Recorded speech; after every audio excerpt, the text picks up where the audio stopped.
There was a woman who had no name in the text, only a title, Mother. And that title carried more power than any crown that existed in that ancient world. Today, you'll understand why 5 women who lived between 2,000 and 3,000 years ago describe with surgical precision what happens inside your home every week. Eve, the first mother who raised completely different children. Eve bore Cain and Abel from the same womb, in the same home, with the same love, and they were opposites in character. No mother controls who her child decides to become. What Eve documented, millennia before any psychology existed, is that motherhood is not mass production. It is the mother of today who has 2 children, one extroverted, one withdrawn, and learns that loving equally does not mean treating equally. The mechanism is identical, only the names have changed. Jochebed, the mother who saved her son by putting him at risk. Exodus 2 documents. Jochebed hid Moses for 3 months. When she could hold on no longer, she built a basket of papyrus sealed with bitumen and pitch, waterproofing materials used in ancient Egypt, confirmed by archaeology of the Nile Delta, and placed the baby in the river. She released her son to save him. This is the mother who today lets go of her child's hand at the school gate for the first time, who lets her adult child make mistakes because she knows that holding on destroys. Letting go with intention is the most difficult act of love that exists. Ruth and Naomi, the mother who did not give birth but shaped. Naomi lost her husband and both sons. She was left with her daughters-in-law, one left. Ruth stayed, and the words she spoke to Naomi are among the most quoted declarations of loyalty in world literature. Where you go, I will go. Naomi was not Ruth's biological mother. She was a mentor, a reference, a presence. That is the grandmother who raised, the aunt who stayed, the godmother who showed up. Motherhood, documented 3,000 years ago, was never the exclusive property of the womb. Hannah, the mother who asked for a son and gave him back.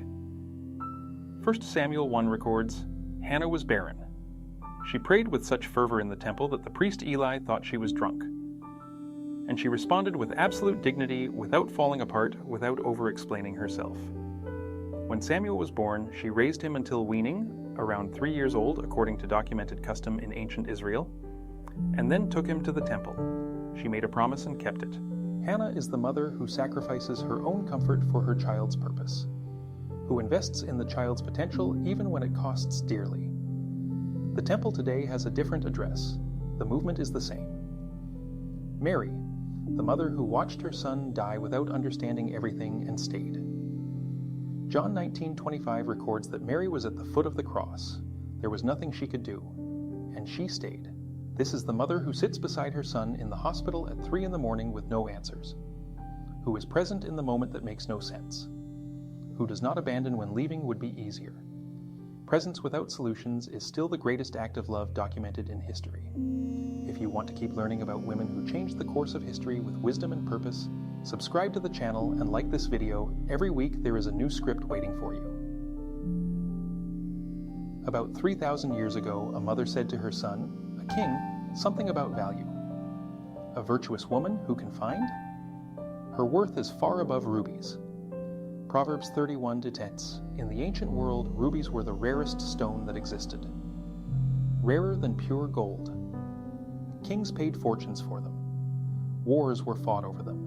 And what she said was, the virtuous woman is worth more than pure fortune, and bringing that to today, I want to remind you that your greatest value is not in what you do, it is in who you are.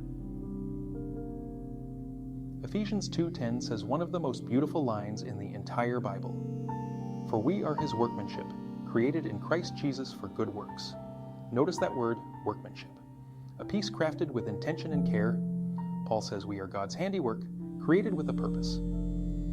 Good works. And even though we might immediately think of church, there are things that glorify God that go unnoticed. Receiving someone's tears, clothes dirty with mucus or vomit, night after sleepless night after a hard day, the tired, effortful smile that to him is the best thing in the world. That changes everything. It means that when you wake up early to make breakfast, when you hold a feverish child in the middle of the night, when you listen to a friend with patience, you are not doing just anything. You are walking in works that God designed specifically for you before you were even born.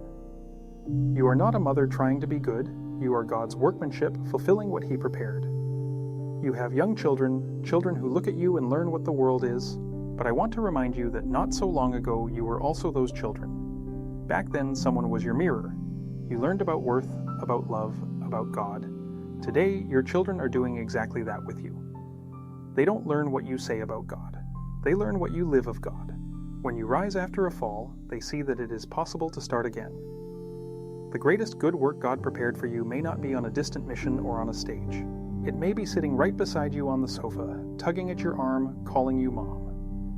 So today, the invitation is to stop comparing yourself to the perfect mother who does not exist, and to remember that you were created in Christ Jesus with purpose, with works prepared beforehand, with a worth that no ruby in the ancient world could ever reach. Happy Mother's Day.